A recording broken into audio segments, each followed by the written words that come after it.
how do you move from that like execution to more of the strategic leadership? It's micro moves. It's micro steps. You're not going to do one thing and it's going to happen overnight. The key to this is to really lean into prioritizing yourself.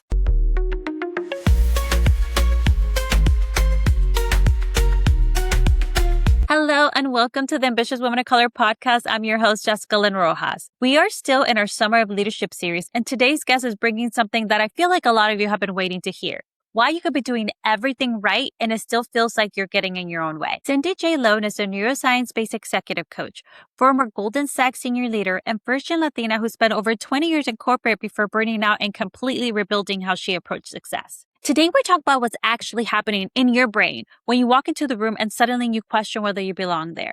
Why working harder is not what's going to get you to the next level, and what you need to shift inside before anything you're doing on the outside can actually start working. If you've been the hardest worker in the room and you're still not moving up the way you should be, this one's for you. Let's dive in. Hi, Cindy. Thank you so much for being here. I'm so happy that you're here. Yeah. Hi, Jessica. Thanks for having me. Yes, of course. And I think like you are the perfect fit for where we are right now. So right now I'm doing a Summer of Leadership series on the podcast and helping women to position themselves as the obvious choice for leadership. So I think everything we're going to talk about today is going to be so helpful for that.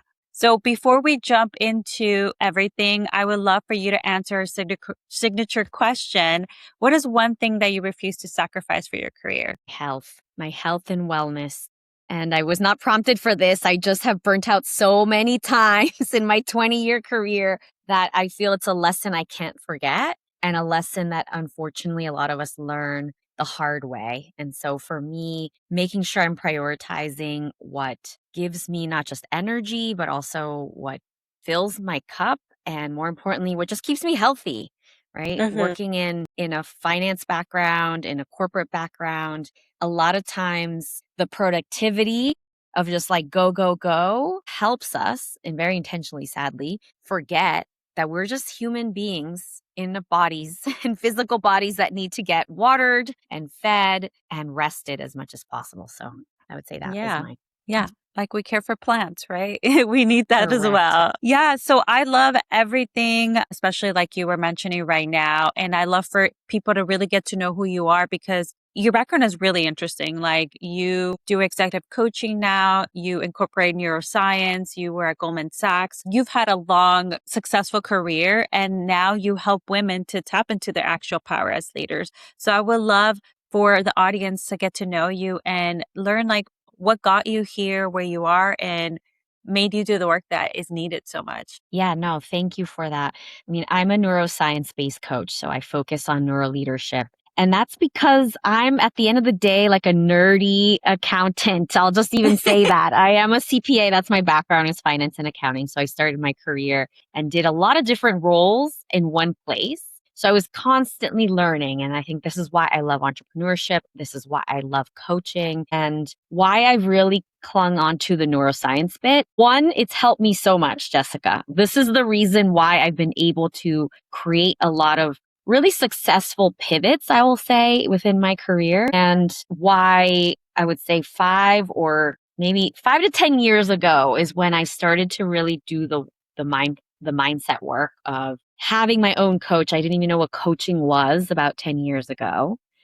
And on not just learning about different things, but really going inward and doing some of that self-awareness work, really discovering what my brain was telling me, what the limiting beliefs were, that the stories that we grow up with as Latinas. My family's from Guatemala. I'm first generation to be born in the US, to go to college, to have a corporate career. So the first gen identity is really special to me. And the first gen Latina identity is even more important to me and a part of my identity because it's the reason why I am very successful and also the reason why it was really hard. It took me so long to get here.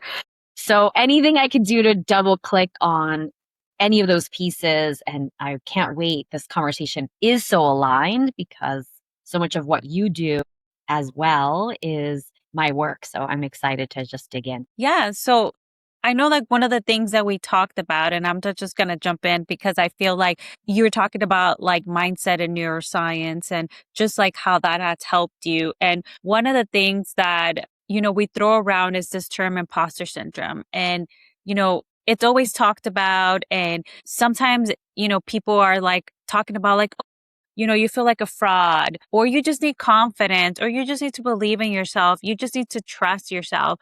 But I feel like there's so much disservice to this for women of color specifically because it's not a character flaw or a personality flaw. A lot of it is because of the environment that we grew up in, because of our culture, our conditioning, what we were ingrained from day one. So, of course, when you walk into spaces that are not designed for people like you, it's not going to feel comfortable. It's not going to feel like you're the right fit because it wasn't designed for you. So, we're all going to experience that sense of like feeling out of place or feeling like wondering, are we enough? And I would like to, talk about like how this is something, I mean, I don't want to say that's normal, but it's going to happen. And I love like how you talked about how the mindset shifts or that is what helped you navigate those spaces, because I feel like a lot of times we make it feel like there's something lacking in us or wrong with us that we need to fix in order to fit into these spaces. Yeah, no, I agree with that. I mean, what I don't agree with though, Jessica, is the word imposter syndrome. We talked about this before, but Yes, yes. I don't love this term. One, it makes it feel like we have a disease. Like you Mm-hmm. said, there's something wrong with us. And in reality, that imposter syndrome, I mean, it's great that it was coined because at least then you can identify the feeling, but all it is Awareness, right? the awareness, right? All it is self-doubt. It's having some self-doubt, maybe a little bit of anxiety or fear. And that all happens because you're the first one to ever do this, right? You're the first one stepping in a corporate boardroom. You're the first one being in the big meeting or having the six figures or whatever. I mean, I have a whole list of all the firsts that Yeah. I've done. I'm sure you have your own list, right? So that feeling of being unsure and being uncertain, that's a feeling that luckily we can change and we can shift that with the thought that we have. And that's really a bit of how we overcome some of these feelings that aren't serving us. So it's about reframing, but more importantly, rewiring your brain. So yes, as first in many, we are learning a lot of new things. Mm-hmm. And also, it's even more important for us to remember that we have to unlearn a lot of the thoughts and the stories that are feeding maybe some of these emotions that aren't serving us, right? If you walk in a room and all of a sudden you feel like, oh man, I don't belong here. I've never done this before. Why am I even here? Those thoughts are going to cause an emotion that is not going to help you stand out, shine at your best, lean in to your leadership skills, and really take up space. In reality, it's probably going to go the other way, which you're Mm-hmm. going to maybe not talk in the meeting, not raise your hand, not give your opinion. Maybe you'll shrink. Maybe you'll sit in the back of the room instead of at the table. And so it's this shift of one, being aware and analyzing the thoughts that are happening in your brain, realizing that it is natural. It is human. We are all humans and our brain, this is the neuroscience coming out. It's our brains are wired for survival. So we have between 60,000 and 80,000 thoughts a day. Okay, a day. I would say for me as a first gen Latina, I probably have 100 to 150,000 thoughts a day. All the tabs open. All the tabs are open. So out of those thoughts on a daily basis, this is one of my favorite stats, 70 to 80% of them are negative. Okay, not 50-50, Mm-hmm. 70 to 80. So the majority of our thoughts lean negative. And why is that? That's because our brain is trying to keep us alive. If we're predicting the bad stuff that's going to happen to us, right? In the cave people days, that meant we weren't going to go outside the cave because we're thinking, oh man, that tiger is going to eat me. So we stay comfortable where we are in the cave, safe. And a lot of times we've grown up in environments where safety is not the main priority, or just maybe it is, but we haven't experienced it as much as others. And then our brain is compounding this idea that to be safe, we have to stay comfortable and maybe where we've been. And that prevents us from doing something new, from taking that risk, from asking for that big job, or putting your hand up for that stretch assignment, or even asking for the promotion or the salary bump up, because we just want to make sure that we're staying safe so that we don't literally get eaten, die. Like it's such a survival mechanism for our brain. So our work and the work I do with my clients, I know you do a lot of this work as well, is shifting those thoughts to more neutral. This is what I teach. It's like, okay, if you have a negative thought, like, oh, I'm going to fail at this presentation. Let's just talk about presenting for a minute here. And you're going into that presentation with that negative thought, it's just going to be a downward spiral. Now, if we flip it, and that's our work, right? If we know that 70, 80% of our thoughts are negative, how do we shift that to something that is a little bit more neutral? It doesn't have to be like, I'm going to rock the presentation, although you probably are. And that's a good thought if you believe it. It has to be genuine to your body. It's the neutral thought. And so I like to think of it as moving towards a fact, right? So maybe it's, hey, I've presented to this group of people before, or I've done this before. This topic comes easily to me. This is my third time speaking about XYZ or presenting on this. That's a fact, right? You're not trying to put any kind of opinion on that. That is evidence. And I know you do quite a bit of work around evidence. And I think having that evidence list, having your fact about your career, about your work product, about your strengths, about your skills, that's what helps us move the needle. It helps us shift towards not just neutral, but then starting to get to see where we're good. And that to me is how you, I don't say build confidence, because I think confidence comes once you start leaning into your strengths. Yes. But it starts almost like amplifying your power, your inner leadership skills, and really encouraging you to then take up some space, like have more executive presence, your energy shifts. I mean, all the good things are really on the other side of you even making a 1 to 5% shift over to more neutral. Yeah, no, I love that you named that, because I feel like so often we hear about like, oh, you just need to change your thoughts. And it's like what you said, like you have to really believe it in your body, because if like exactly the example you gave on, if I'm like, no, if I just tell myself, don't worry, you're going to rock this, everyone's going to give you a standing ovation. It's like, you're not believing that. So that's not going to change how you that's not going to shift like the emotions that you have, and therefore the actions that you take or how you approach it, because you're like not believing yourself. You're like, nah, no one's gonna like start clapping after my presentation, right?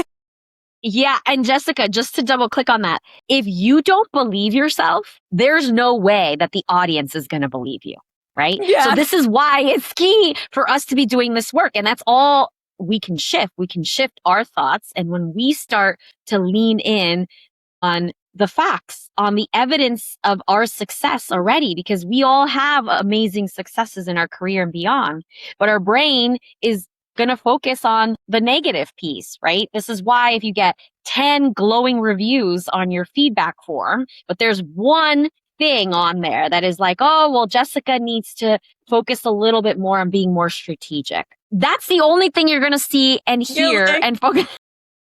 You forgot that they said you influence, leaders, that you manage up, that, you have executive presence, but then they say that one little thing and you're like, I'm dumb or. Correct. Then you have a thought about it. And so a lot of this kind of strategy or technique is to just focus on the good stuff. Like, let's not forget about it. And this is why celebrating your wins, no matter how small, is another great. I know it sounds simple and people oversay this, but it really does matter, because if you can celebrate the little things, then when the big things are coming, then you can really lean into your evidence about it, about your success, versus spiraling in a negative way because you don't believe it, right? You have all of these milestones to point back to and say, hey, actually, I hit all these personal KPIs, if you will. Yeah. Yeah. And then one of the things that you also mentioned, and I feel like it's something that I've worked a lot on myself, and is what I coach a lot of women on, is the unlearning, because a lot of how we grew up and what we were taught, it's now working against us, right? Like that hustle mentality, that like, I guess it's like both of these things. Like you need to hustle, but then don't take up too much space. You need to show them that you're the first one in, first one out, but you also need to like keep your head down and be quiet. So it's like all these things that we've like learned, and they have helped us to get to a certain level, but they're not they're not going to help us to get to the next level, because the next level requires, like you said, it requires self-awareness, it requires self-trust, it requires being strategic and getting away from being that like doer to being that leader, right? It's how you need to shift, right? The way that you approach it, because now you are leading others, you are developing others, you are growing others. If you're, leading people, but regardless, when you are in that leadership role, like it requires something different, that if you're just operating from that survival, from the stories or the way that we learn to operate in these spaces, then that's when you burn out. That's when, your body, your mind, your spirit, like your mental health, everything crashes. And then that's where you have the realization, and that's when you realize, okay, yeah, I need to do something different. But going against like what you're taught and what's ingrained in you and what you think is how things should be. So would love to talk about like, how do you like physically, or or I guess more like in your brain, how do you rewire your brain into approaching things differently and undoing or unlearning all that you have been doing and what you learned from growing up, and now basically it's like you becoming a different version of yourself. Yeah. No, I love this topic because one of the biggest, I think, themes that I've seen in all of my work and personally is moving from that survival mode to what I call success mode, right? How do we move into an era where you are thriving? You're not just trying to like keep your head above water, because we've already done that. When Mm-hmm. I first started my business, when I first started coaching, and this is now my second year of entrepreneurship, but people were giving me advice left and right, like, it's time for you to hustle. This is your folk. Now is like when you have to just be like running around and everywhere. And I was like, listen, I spent 20 years almost hustling in corporate. Like, that's not where I want to live. That's not what I've Mm-hmm. built. And that's one of the big reasons why I retired my corporate career, is because I wanted something different. I wanted to build it in a different way. So how do you move from that like execution to more of the strategic leadership? Now, it's micro moves. It's micro steps. You're not going to do one thing and it's going to happen overnight. But I would say the key to this is to really lean into prioritizing yourself. And I know that that's really hard for us Latinas. It's super hard for women of color in general, because that's not what we were modeled. I think of my mom, of my grandmother, it was a lot of caretaking. It was a lot of focusing on making sure other people are doing well. And that we bring into the workplace. Mm-hmm. And for a certain period of time, it serves us really well, right? Like, we're the star analyst, we're the star associate, like we're moving up in our career. But at a certain point, if you're the one volunteering to bring the birthday cake every single week or to take the notes in the meeting, you're starting to dilute your leadership, your positioning, your Mm-hmm. brand, really, right? Your executive presence goes down, because all of a sudden, like, why is she doing? Oh, she must be junior. So we're putting ourselves in these places almost by doing and running the same playbook that has worked for us. But what has gotten you here is not going to help you get over there Yeah. to the management. And so this is where we have to start doing things a little bit different. Boundaries are very hard for women of color because, again, we haven't been modeled it, but also more importantly, it's not our nature to say no, right? Mm-hmm. We're in that hustle mentality of like, okay, we have to do all the things to get ahead. Well, I'm going to say something really controversial, but this is probably, besides like prioritizing yourself, it goes hand in hand, is rest is productive. And this is actually Yes. neuroscience. Rest is productive, right? Our brain needs the downtime. It requires us to sleep to not be thinking or on in the execution brain all the time so that we can get those creative ideas, so we can have those strategic moments of insight that we can then apply to our job and make our companies a whole lot of money, right? We can't do that if we're heads down in front of a computer in a spreadsheet, just doing all the things. We need to create space for that. And that's really a little bit of the neuroscience of insights. You can actually create insights. And there's three things that it requires. It requires you to have some space, right? Let's create some space in your day, in your calendar, in your life. It could be 5 minutes of meditation in the morning. Maybe you don't have 5 minutes of meditation. Maybe it's 10 minutes while you're driving to work or in your car before you get into your workplace. Maybe it's on your commute home. However, you can carve out 5 to 10 minutes, that's the beginning of how do we shift this into creating more space. The second one is distance. So and these go hand in hand, but you almost just need to like pull apart from the day to day. So this is why leadership retreats, just any kind of travel, I would say, like getting out of your day to day. Maybe it's you always work in this one office, you're going to travel to this other office, or you're going to work from home one day because you're in the in the office physically every day, or vice versa. But it's just creating some distance so that you're not in the weeds of your everyday day to day, but you're, creating some space. And I think those are the key things that we need to think about as we're moving into more of leadership roles is how do we say no?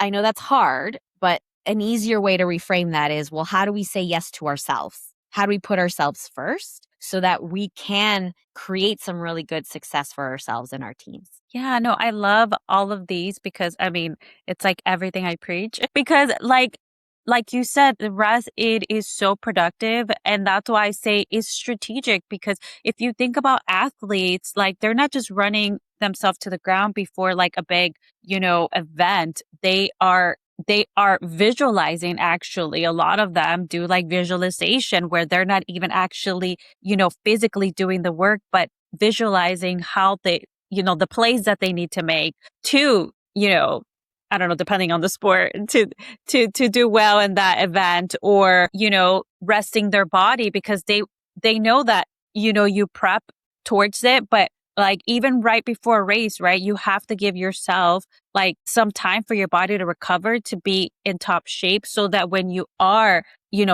at the race for race day, you are going to be in good shape and not like your body's like hurting because you've been running all week, right? It's like, it is strategic. It is what is necessary for you to, like you said, taking the time, getting those insights, but also like gives you an opportunity to like really reflect and what is the next move I'm doing the right move? Like, so it's so much more than just like, okay, we're just going to take a break because you've been working hard. But it's like, how can you use that to your advantage also, right? If you feel like I need everything I do needs to be productive, like how, like really like show your brain or give your brain that evidence of like, hey, when I rest, I perform better. So then this is actually, like you said, productive. Yeah. I mean, the prefrontal cortex, Jessica, just for some stats here, because, I got to nerd out a little bit, is the front part of your brain that is doing the strategic thinking, that's doing critical work. It's doing the analysis. That part of your brain uses 20% of your body's energy. Okay. So think about it. If you're always going in this part of the brain, you're using a lot of energy. And this is why, like, when you have a big project or you're sitting down to like write that, big report, or you have something major you have to accomplish, you're always like, let me get a snack. Like, you're like, I think I'm going to get a cafecito, right? Like our body and our brain is craving some fuel because it needs it to keep going.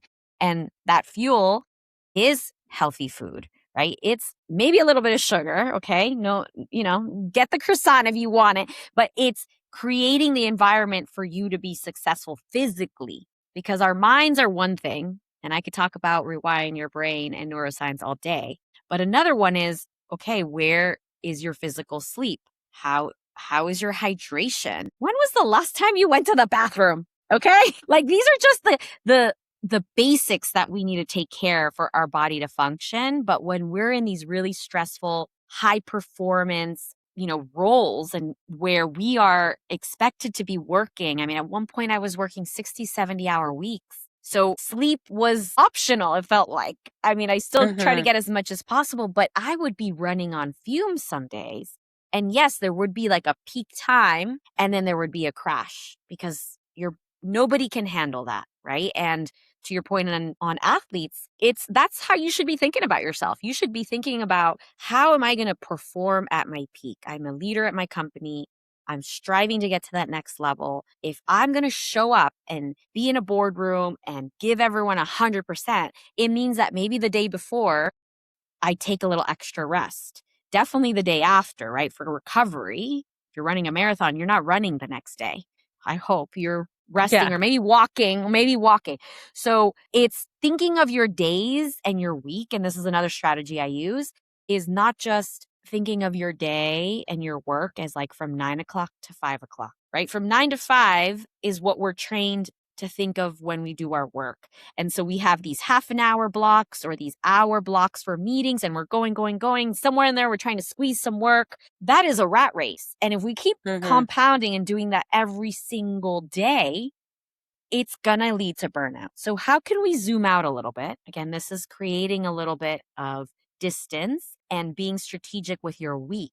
So how does your week look? If you see that you have a huge project due on Thursday, then hey, you know what? Maybe Wednesday, I'm not going to have cafecito with 5 people. Maybe that waits to Friday if I can make it. So it's okay. This is how you set boundaries with your time and with your energy. Really taking a look and being honest with yourself on, okay, how am I going to show up in my best light this week? Maybe Monday, you have a big presentation, you work on that. Tuesday, it's a little lighter because you're recovering. Then Wednesday and Thursday, you're preparing for your big project that is due. So you're going to have more space in your calendar to get that done. And then Friday, all right, we're doing all the cafecitos. Maybe we're having the happy hour because guess what? The week has wrapped up. So it's about prioritizing yourself and your energy. And also I'll add in there, just this is more of the tactical, like business Cindy coming through, but prioritizing money-making activities. And this doesn't have to just mean for us who are entrepreneurs, although it really does help if you have this lens, but it could also be at work, right? When you look at your week and you say, what are the 3 things that are going to move my career forward, that are going to get me to that next goal, that are going to, showcase my leadership skills to my manager or to more senior leaders than you? Those are the things you need to put your energy to. And again, not saying that there's, definitely there's space for mentorship and you obviously have a team likely, like you have to develop. There's all these other things. But when you're looking at it from that lens, you can say, these are the top 3 things I have to do this week so that I can move my commercial value, my impact at work. You could do this with your personal and with your people leadership skills too. What are the top 3 things? Like, oh, I have to meet with my mentee because, she has an interview and she needs my guidance. Oh, I really need to focus on preparing and connecting the CEO of my company with the CEO of another company that I just met at this convention, because that could be commercial, but that's also connection, right? So you can incorporate different layers of this, but zooming out a bit so that you can not just be stuck in the hamster wheel of the day and start to think, okay, what am I going to do that is going to really create some impact, some connection? Not just for me, for my company, but for my team, for the people I care about, for the people that I sponsor at work and otherwise. Yeah. And like what you're speaking of, it's like when you're zooming out and like really assessing everything and seeing like where it is that, like you said, you're more like money making or what's going to be more valuable and like, give you the most return back, right, from what you're putting in.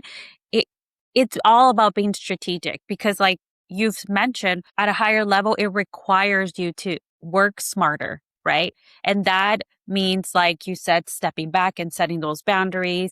That means like using your teams or your resources to like delegate things that is not exactly for you to do.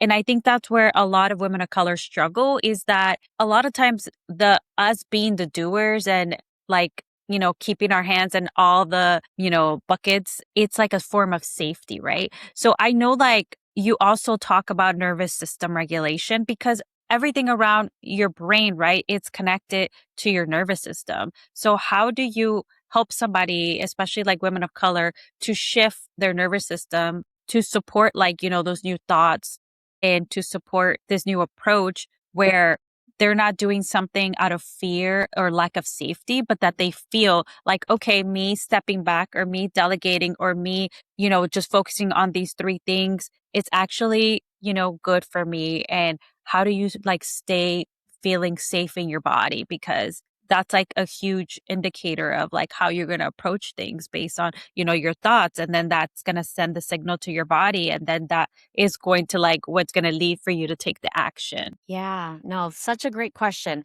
I mean, the thing about safety is at the end of the day, we have to create it for ourselves. And it's going to look different for every single person. So I'm glad to go through a few things that I see work really well, not just for myself, but for some of the clients, for some of my clients.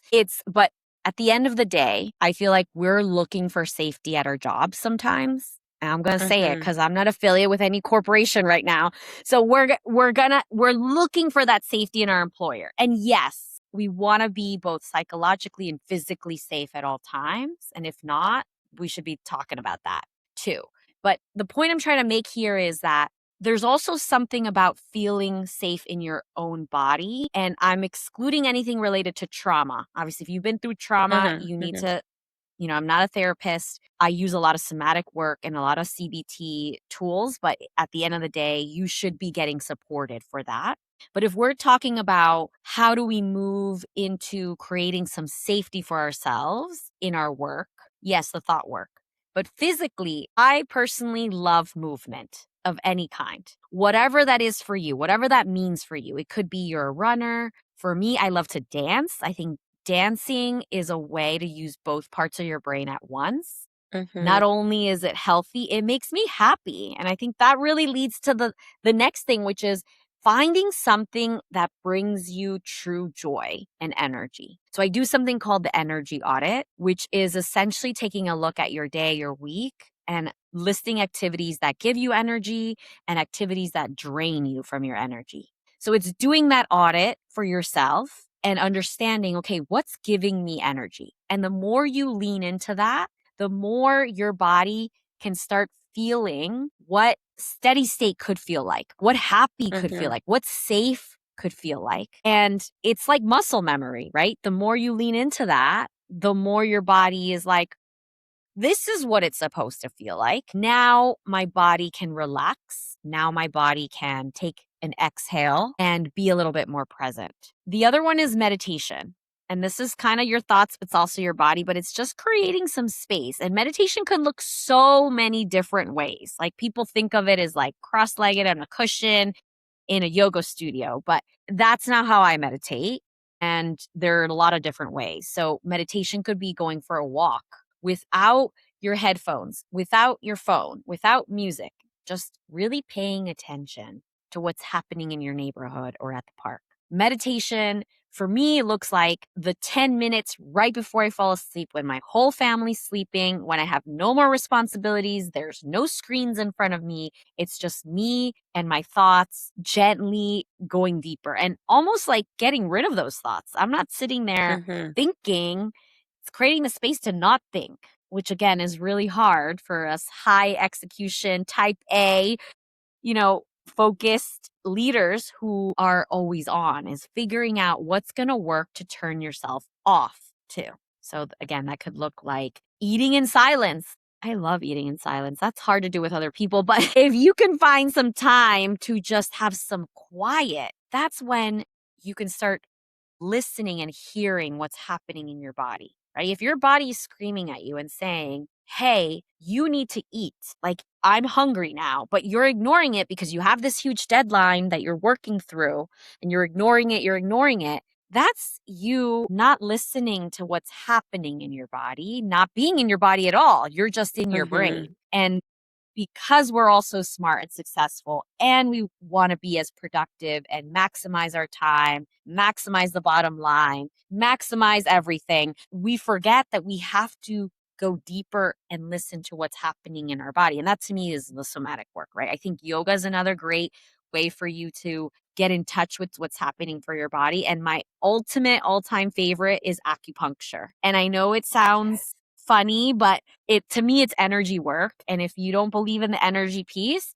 then just physically, you have to be on a table in the dark, quiet, with your thoughts without being able to move for about an hour. Now, if that isn't like forced meditation to me, it's a good way to practice some mindfulness. So that's my favorite one. Yeah, I love that because I feel like that has helped me so much too. Like when I started incorporating a lot of these somatic practices, it helped me like with my self-trust. It helped me like really listen to what I actually want versus what I just think I need to be doing. And then helps regulate my nervous system because I've suffered from anxiety ever since I was 18. So it definitely like helps me to be more regulated. And then, I'm making better decisions because they're coming from safety, not from fear. Right. Yeah. So And I love that's exactly. I love what you said. I just want to repeat it because it's so important. You said it helps me stop thinking about what I should be doing and moving into more about what do I feel like I need. And that's the key, right? In all of this work is moving. The brain's important and we're going to pay attention to the mindset work, but it can't be done in isolation. Because if we're just thinking and we're not feeling what's happening in our body, that mind-body connection is so important for you to shift. Whatever it is that you're shifting, your mindset, your leadership style, your belief system, your nervous system, all of the systems start with connecting those two pieces. Yeah. Yeah. And I know we talked a lot about like, okay, reframing and then, the thoughts that you have, creating the space and boundaries for you and the somatic piece. But if someone right now is listening and they're like, the middle of the summer, they are trying to position themselves for a leadership role right now. And they're like, okay, what is like the first internal thing that they need to do? Because, obviously people think like, oh, I need to work on my resume and visibility. Like that's the first thing I need to do. But actually it's not. Like in order for us to be strategic about our resume or strategic about our visibility, we need to do the internal stuff first, right? So what is like a change that they can do now in the way that they're thinking, in the way that they're like moving and operating before any like external strategy actually works? Yeah, I love that. I mean, I always recommend starting with the evidence list because a lot of our thoughts are like, we look at a job post. Let's say you're looking for a new job and you're say, oh, okay, well, I'm not qualified for that. I'm not qualified for that. I'm not qualified for that. I'm not going to be able to, I won't do it, or I'm not going to apply, right? Oh, I'm not qualified. And that is our brain keeping us in survival mode, keeping us safe and keeping us comfortable where we are, not trying to do something new because new equals dangerous by default for our brain. So how can we beat that? I think the physicality of having a list, and this could be in a journal, I like to do it in a Word doc, is starting to just list out all of the things that you have done. One, you're priming your brain for, oh, look at all the cool stuff I've done. Two, it's starting to shift that mentality into like, okay, here are the facts. We're going to neutral.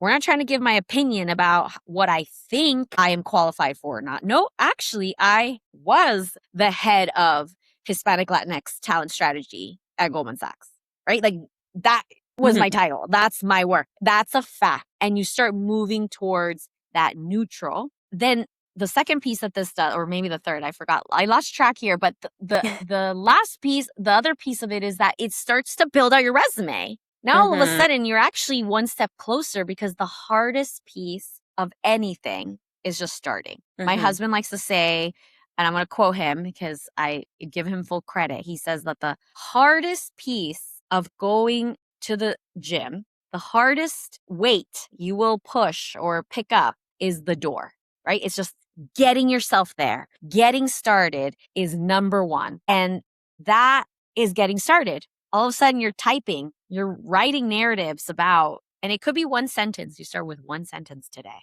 and then it builds on that. So I would say that's Yeah. probably my biggest advice is start with an evidence list of all the cool shit you've done, and it will snowball in the best way. Yeah. And like what you said before, like, yeah, not calling it building the confidence, but then it's, telling your brain, like, no, you actually did all these things. And like you've mentioned, it's neutral. It is a fact. It's something that cannot be argued because you did it. So then it starts changing how you see yourself. Like, maybe I am, qualified for this, or maybe I would be great for this role because you didn't give yourself a chance before to really look at all that list. And then when you start, that's exactly like the work that I do is that evidence list really helps you change how you see yourself. And it's going to change how you approach it. So now I'm coming in like, I for sure going to be the best fit for this versus before it's like, I don't know, I don't know if like I have enough of this or that they're asking for. But after you train your brain to see like, hey, actually look at all these great things you've done, then you're like, wait a minute. Yeah. Like, okay, I'm an asset. Correct. Yeah, it's almost like you have to remind yourself because again, our brain's going to forget all the good stuff. It's going to focus on all the things we don't have, and it could be one bullet on that job listing or, that next qualifier. It's one thing that you don't qualify for, but you have 10. That's passing the last time I checked. Yeah, exactly. No, I love this. So before we wrap up, I would love to do like a rapid fire, quick answers, whatever comes to your mind. Some quick questions, for the audience to be able to get all the nuggets from your brain. Let's do it. So what do you say is the biggest myth that they believe that's actually hurting them? This is a good one. I would say that they don't belong in the room. And I think that was one that I had to work hard to dispel because you've already made it.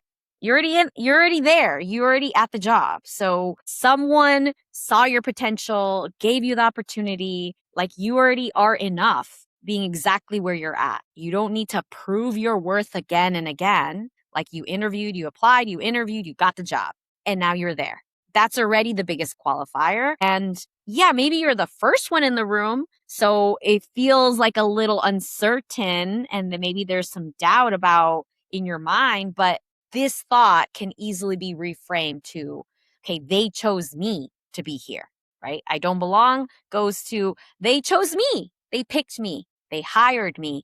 There were other candidates and I was the one selected for a good reason. Yeah. No, I love that because I experienced that myself. And then like you said, you go into that. Now I need to prove that you did the right choice by hiring me. So like you did all the proving or I don't want to always say proving because you wouldn't always want to operate in the proving is more showing, right? But yes, you've shown that you were the right fit and that's why they hired you. So then when now you're coming in and you're like, I don't know, maybe they made a mistake. So let me prove that I was the right hire, even though right now I don't feel like it, right? So then you're not like approaching your job like the way that you would if you're like, yes, I was the right fit for this role. Maybe this environment is new to me, but that's, growing, right? Growing pains and what I'm going to like in a year from now, I'm going to be a different person. And that always happens because, you're going through things that is the first time in your life you're going through those experiences.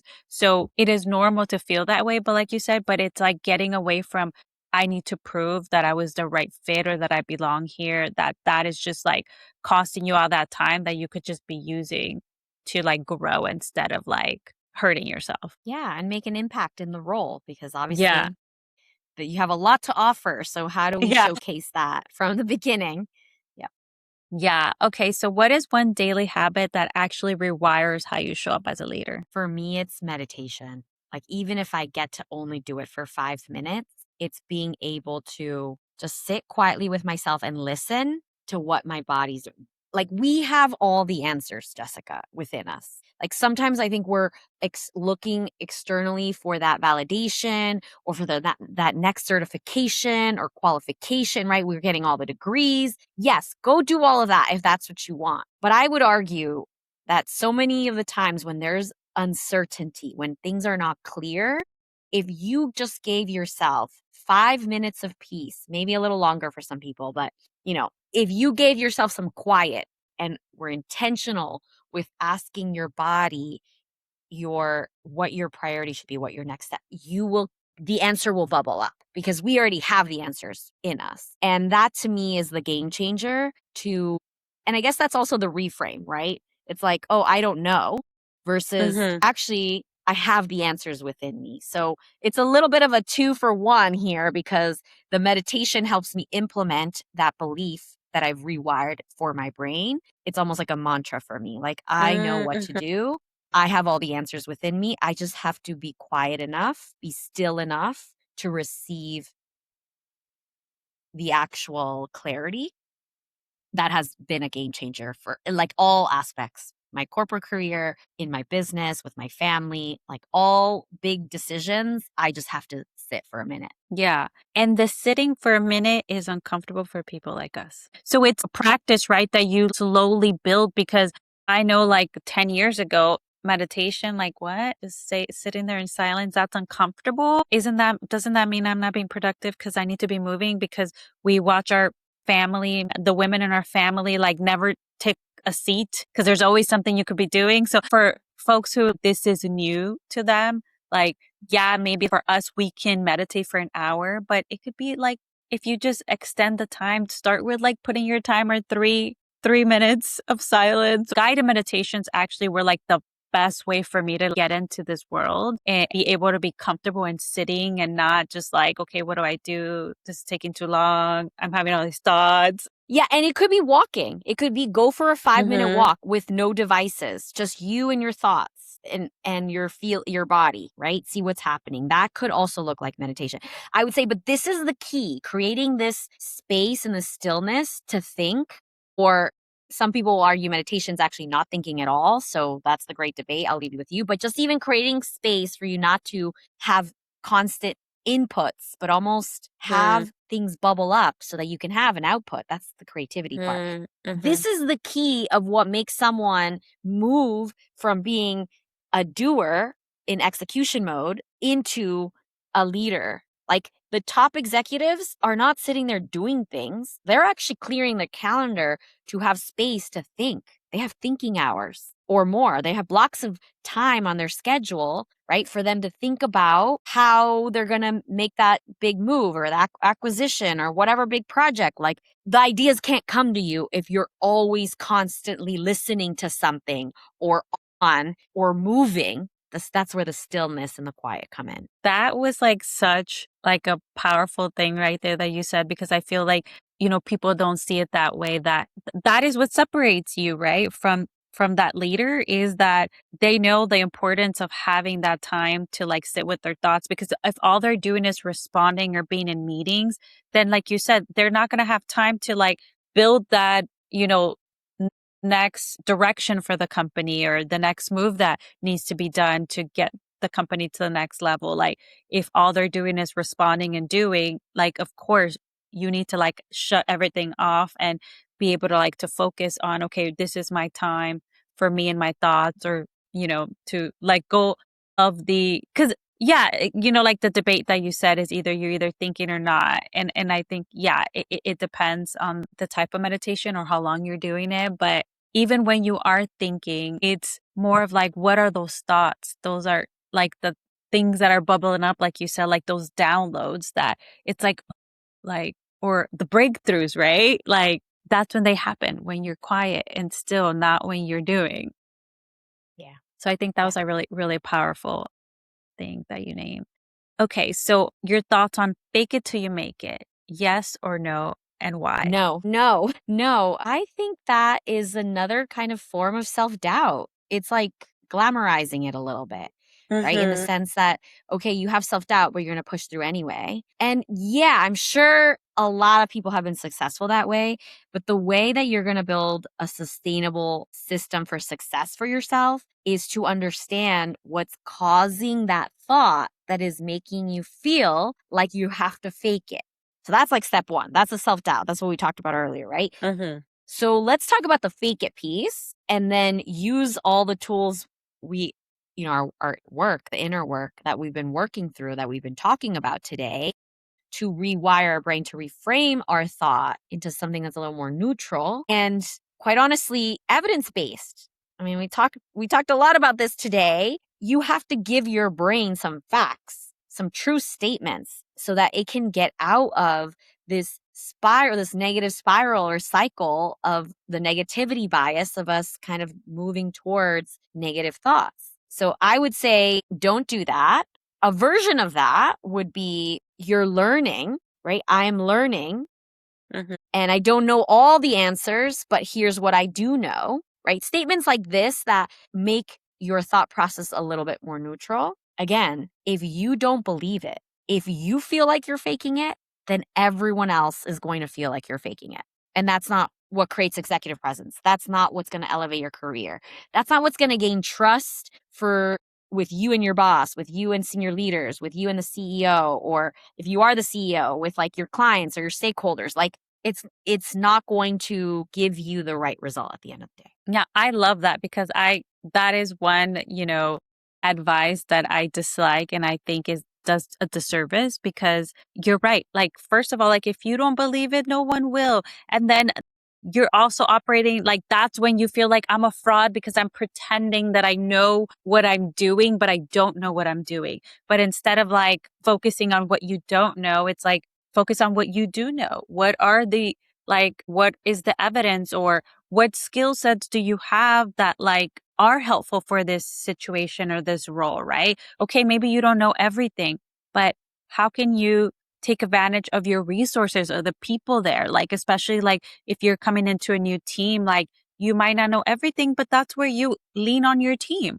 That's what they're there for, right? And it's like, okay, I don't know everything, but I can get the answers. And these are the skills that I bring. And this is, I'm bringing a fresh perspective to this team. So it's like focusing on what you do have and not what you lack. And like you said, I'm learning. I am learning. I am growing. And all of this is part of the journey. Yep.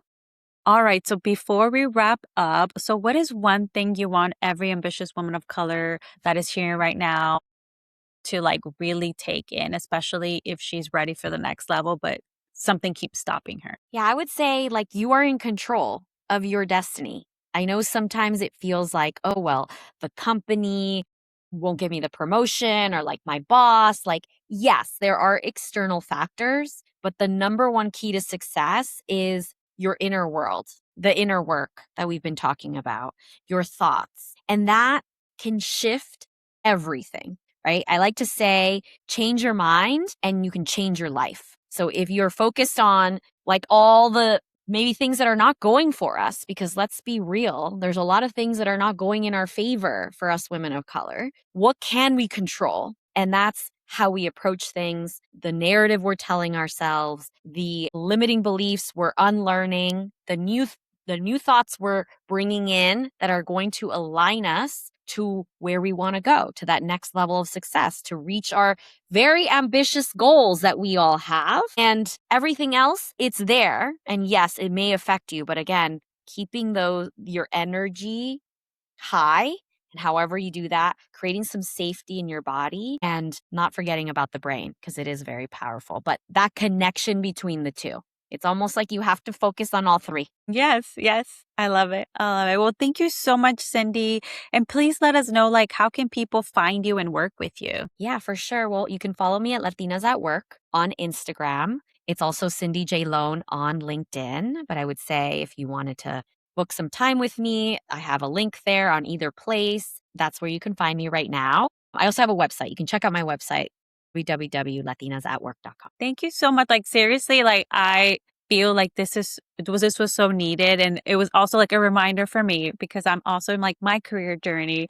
So I'm like, okay, remember all of this. And I just love like everything you say because it's so aligned with my approach and my coaching business. So I'm like, yay. Yeah, no, thank you. I know I love being on podcasts, but I feel like I only really focus on the ones that are so aligned. So thank you for the work you do, Jessica. I honestly also feel it. I feel the alignment. Yeah, So appreciate yes. you. And I can't wait to hear the episode when it comes out. Yes, it will be coming out soon. So thank you so much. Okay, awesome. Thank you. Career baddies, if you spent this whole episode thinking, yep, that's me, you already know something needs to change. Because once you realize you've been operating from self-doubt, overworking, or constantly trying to prove yourself, the question becomes, okay, so what do I need to do differently? That's the work I help you with. We take what's happening in your actual career and figure out what needs to change for you to get the opportunity you want. Maybe it's how you're talking about your work so people see your leadership, not just your ability to get things done. Maybe it's positioning yourself for the role you want, preparing for the promotion conversations, building the relationships that matter, or finally asking for what you want. And sometimes it's figuring out whether you're actually going to get what you want where you are. Because you shouldn't have to spend another year working harder and hoping somebody notices. If you want to start working on this today, grab my free Paid and Promoted 5-day series in the show notes. It's where I walk you through the same kind of work we talked about in this episode, where you start identifying the evidence of your value and start seeing yourself as already leadership material. And if you want personalized support getting to your next role, more pay, or level of recognition you know you're capable of, DM me on Instagram at Jessica Lynn Rojas or book a consult at jessicalynrojas.com/scheduling. We'll look at what you want next, what's getting in the way, and how I can help you get there. Take care of yourself, career baddies. Vámonos.